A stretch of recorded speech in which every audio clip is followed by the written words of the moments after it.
Ce soir, jour 6 de la grève des fonctionnaires fédéraux. Le piquetage s'intensifie.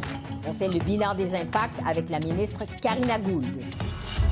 Et le point sur les négociations avec Yvon Barrière, vice-président exécutif de l'Alliance de la fonction publique canadienne, section Québec. Indemnisation financière des compagnies aériennes aux voyageurs. Ottawa durcit le ton face aux transporteurs aériens.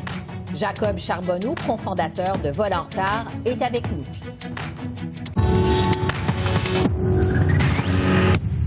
Bonsoir, Mesdames, Messieurs. La grève des 155 000 fonctionnaires fédéraux s'intensifie en cette 6e journée, alors que l'Alliance de la fonction publique du Canada entrave certains ports, comme celui de Montréal.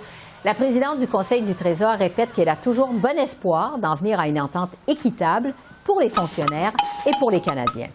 Entre-temps, à la Chambre des communes, le chef conservateur Pierre Poilievre a reproché au gouvernement Trudeau sa gestion de ce conflit de travail.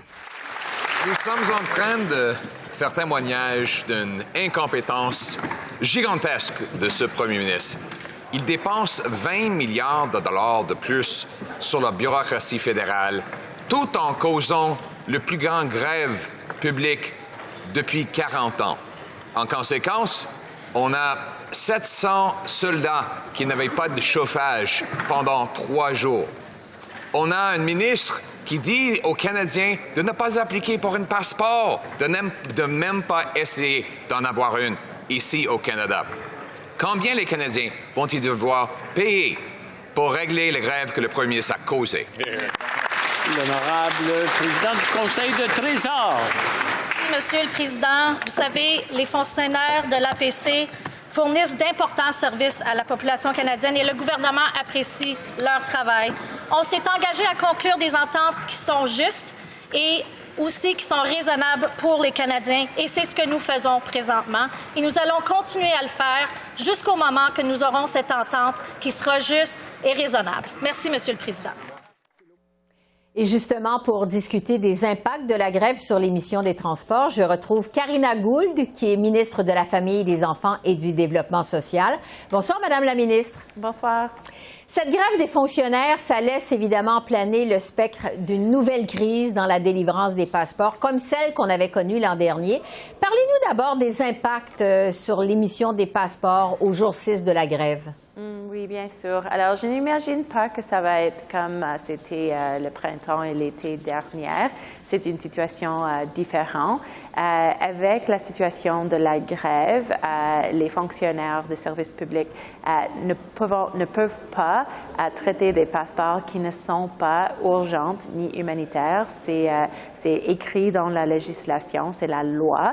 Alors, si les Canadiens n'ont pas les applications qui sont urgentes ou des cas humanitaires, les passeports ne seront pas traités pendant la duration de la grève. Oui, parce qu'on dit justement que jusqu'à 85 000 demandes de passeports risquent de s'accumuler pour chaque semaine de grève. Évidemment, si la grève perdure, est-ce que les Canadiens doivent s'attendre à vivre du stress et de l'angoisse, je dirais, comme au moment de la fameuse crise des passeports de l'an dernier? Est-ce qu'on peut s'attendre à ça? Bon, j'espère pas, mais ça va dépendre de la duration de la grève. Comme vous avez mentionné, dans une semaine normale, nous recevons au gouvernement du Canada 85 000 à 90 000 passeports chaque semaine. Ce que nous avons vu la semaine dernière, c'est une baisse importante de ces quantités. Par exemple, le premier jour, le mercredi, nous avons seulement reçu 3 800 applications. Mais le gouvernement a seulement pu traiter 500 de ces applications parce que seulement 500 étaient considérées comme urgentes ou humanitaires. Mais ce que je peux rassurer les Canadiens, c'est que ce qui est différent de où nous sommes rendus aujourd'hui au lieu de l'année dernière, c'est que nous avons beaucoup plus de capacité dans le système.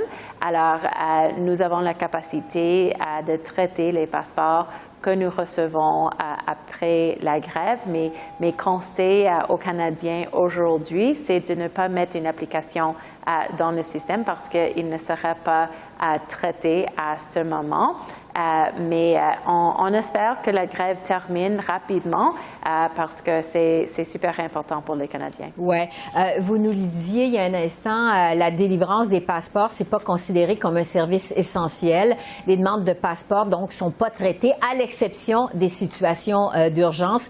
Quelles sont justement les demandes de passeports qui peuvent être traitées pendant la grève? Donnez-nous des exemples de demandes qui sont traitées pendant le conflit. Absolument. Alors, les passeports qui sont considérés urgents ou des cas humanitaires sont très limités selon la loi. Alors, par exemple, ça serait si vous avez besoin de voyager pour votre emploi et vous serez impacté d'une manière économique si vous n'allez pas. Alors, ça, c'est une des raisons.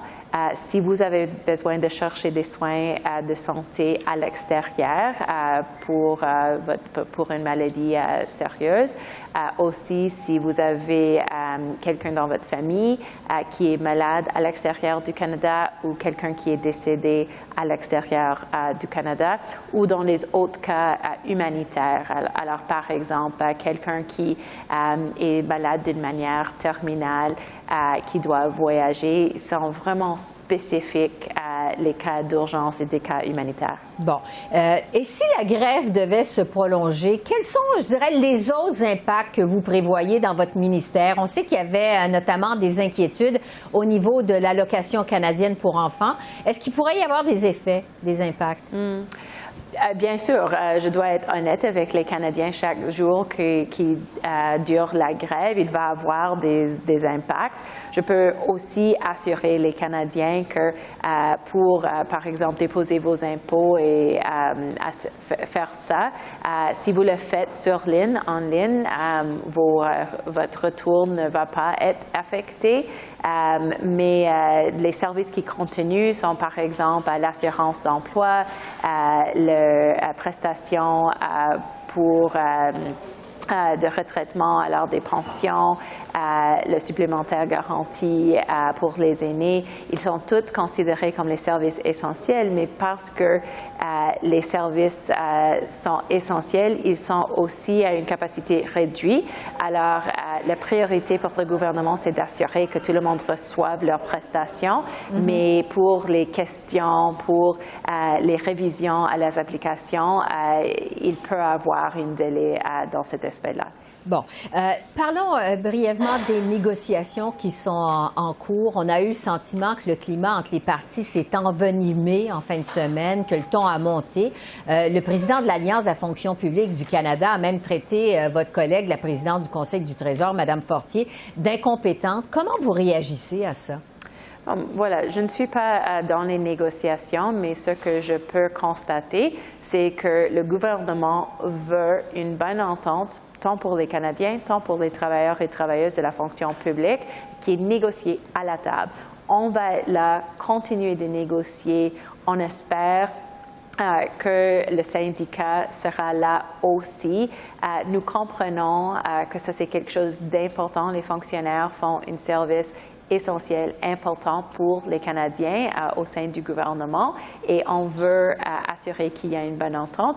Il y a une offre généreuse qui est sur la table et moi, j'espère que tant le gouvernement, tant le syndicat résoudre cette négociation bientôt. Oui, parce que Mme Fortier, justement, dit avoir toujours bon espoir d'en venir à une entente avec le syndicat. Est-ce que vous partagez, vous, Mme Gould, son optimisme? Oui, voilà, nous sommes en train de négocier avec le syndicat en bonne foi. Nous voulons cette entente.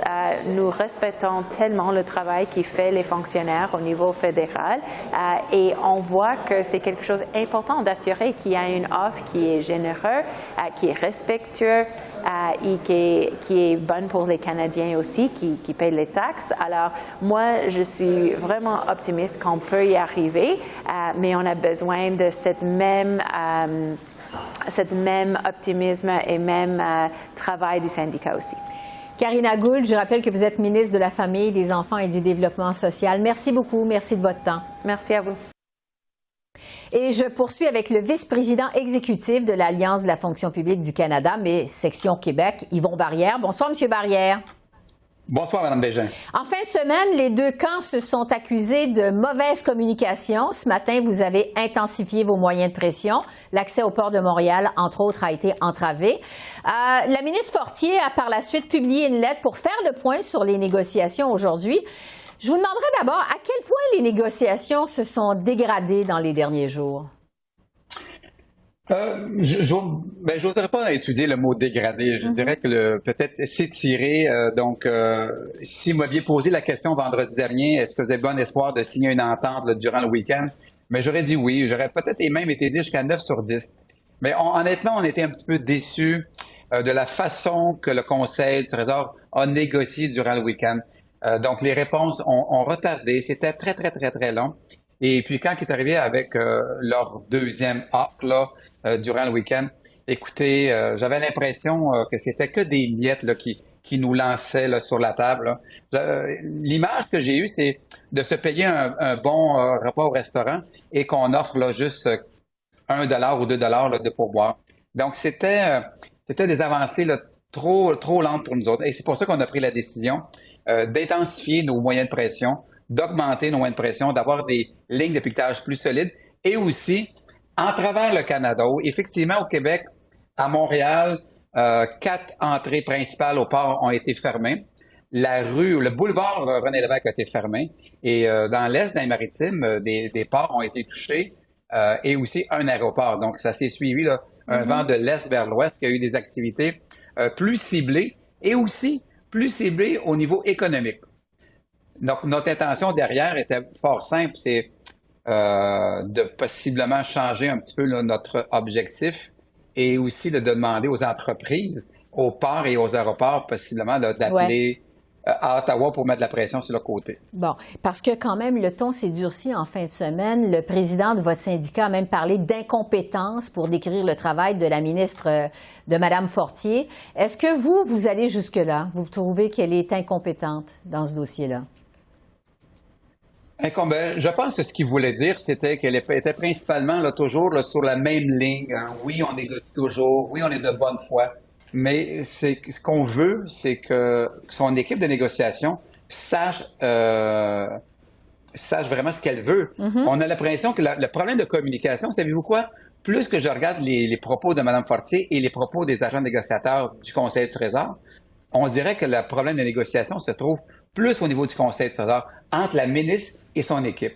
J'aimerais bien qu'ils puissent se parler, parce qu'il y a vraiment un fossé entre les propos tenus par Mme Fortier et ceux qu'on entend sur la table. Oui, parce que sur le déroulement des événements de la fin de semaine, les pourparlers qui ont été en cours en fin de semaine, le président de votre syndicat a dit qu'Ottawa vous a présenté une offre samedi, que vous avez répondu avec votre propre proposition le jour même, donc samedi.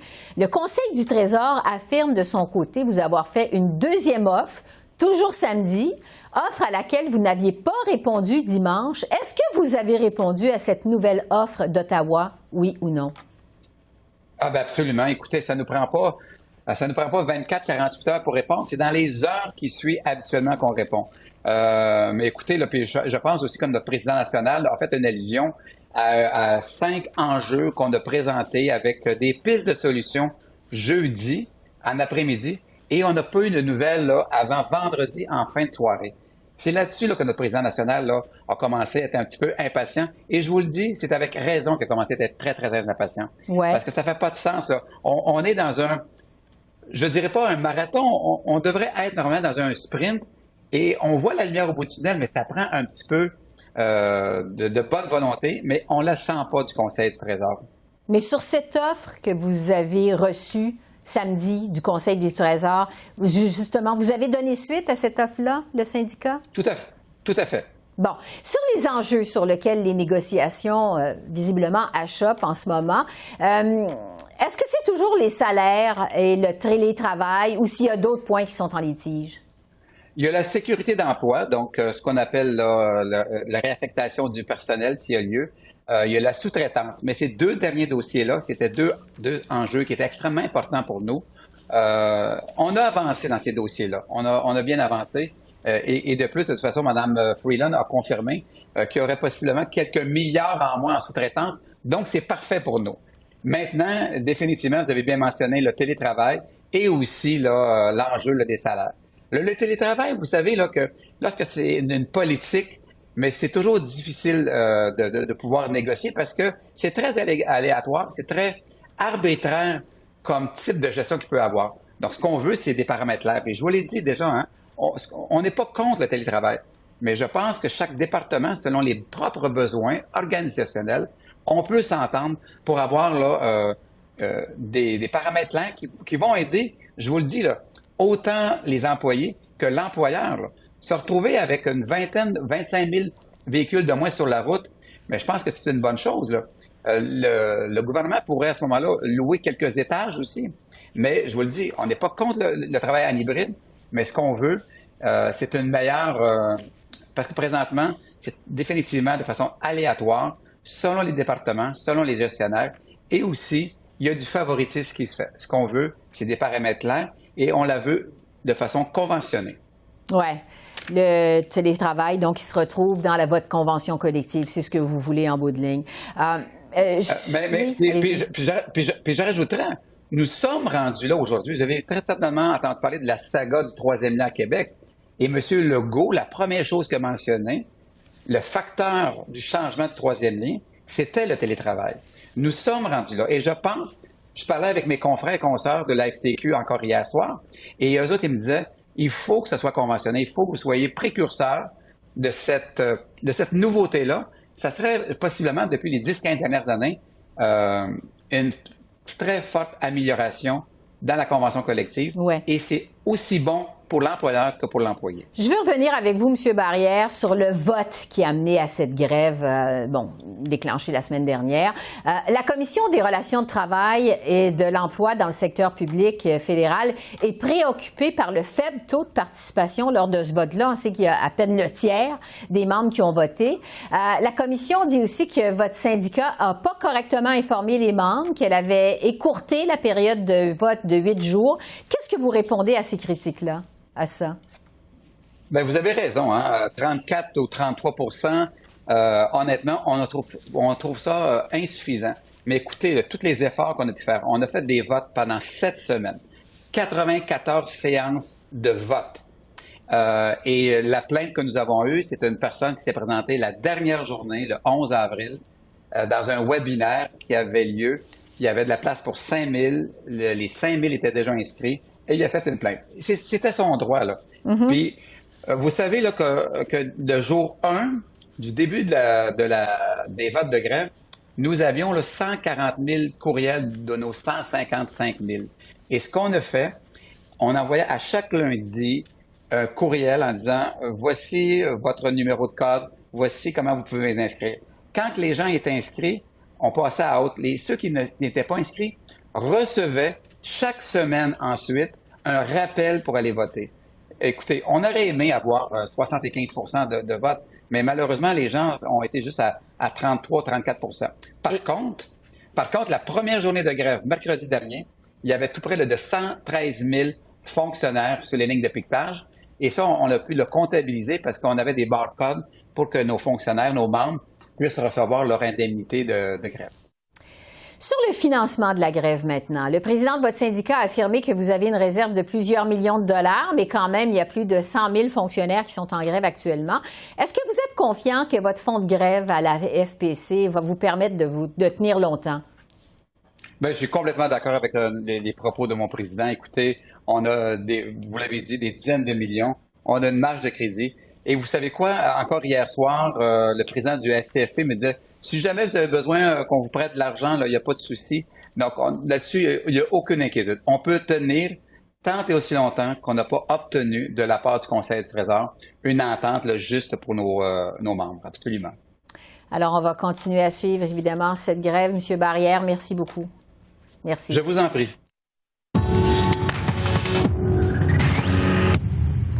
À la suite des situations chaotiques dans les aéroports canadiens l'été dernier et encore plus récemment pendant la période des fêtes, Ottawa annonce une série de changements pour donner plus de mordant à la loi sur les transports.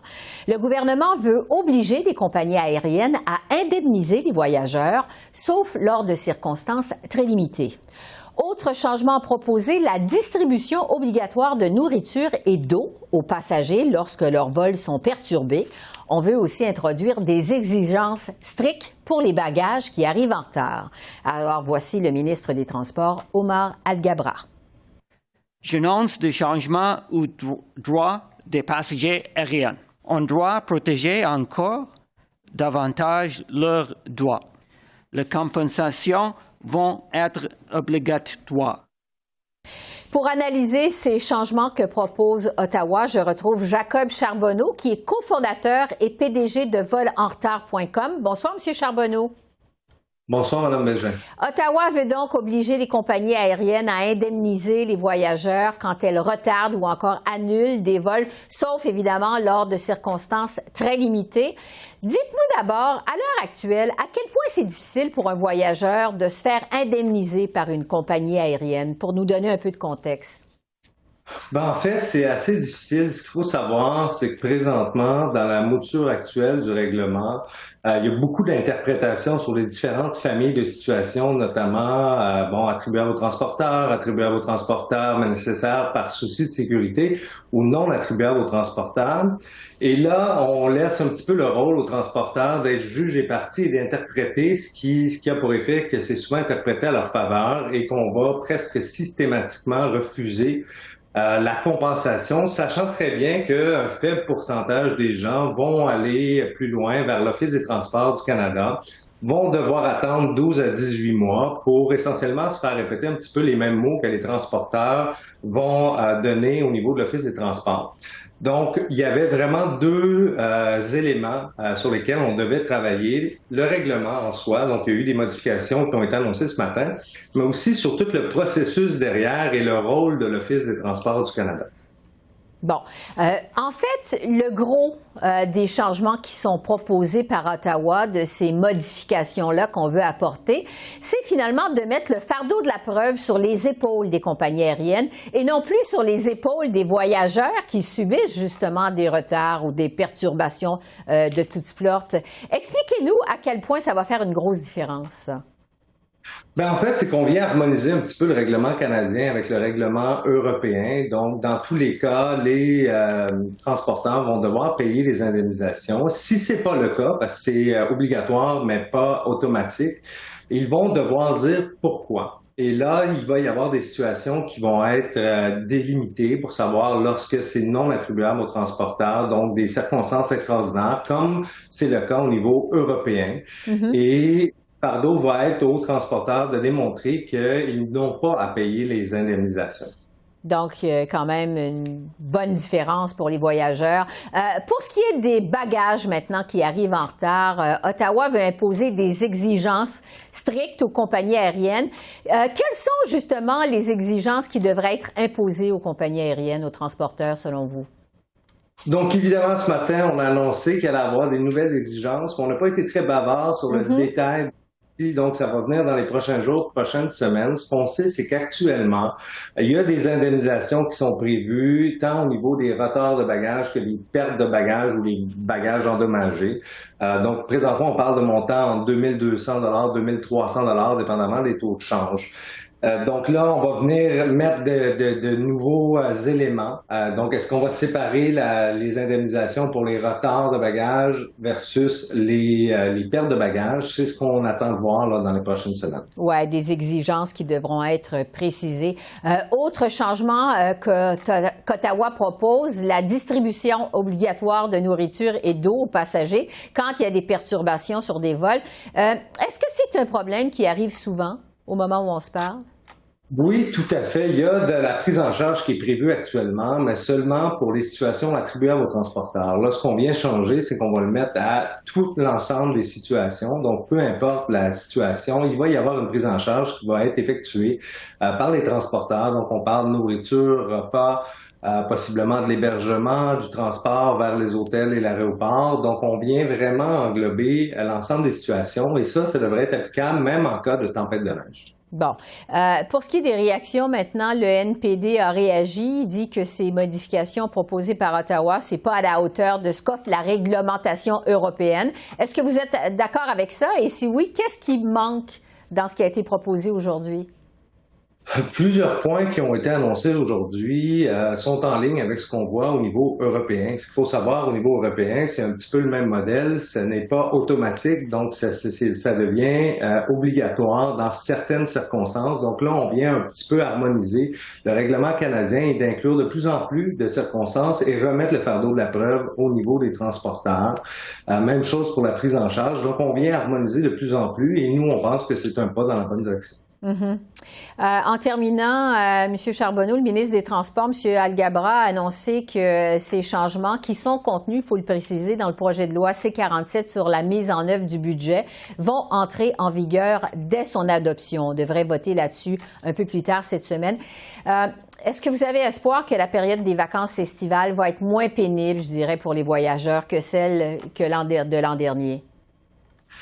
On espère. Malheureusement, j'ai l'impression que cet été et cette année encore va être problématique. On connaît les impacts du manque de main-d'œuvre sur l'ensemble de l'industrie. Il y a aussi présentement, les employés fédéraux, gouvernementaux qui sont en grève. Donc, ça touche autant au niveau des gens qui ont besoin de passeport que des gens qui traitent les plaintes actuellement. Donc, c'est un début d'année déjà compliqué. On sait que il y a beaucoup de gens qui veulent voyager. Très peu de capacité sur le marché. On annule encore beaucoup de vols pour cet été. Donc, on s'attend à ce qu'il y ait un été quand même assez perturbé au niveau des voyages. Donc, les passagers vont devoir, s'acclimater avec cette nouvelle réalité-là et être patients.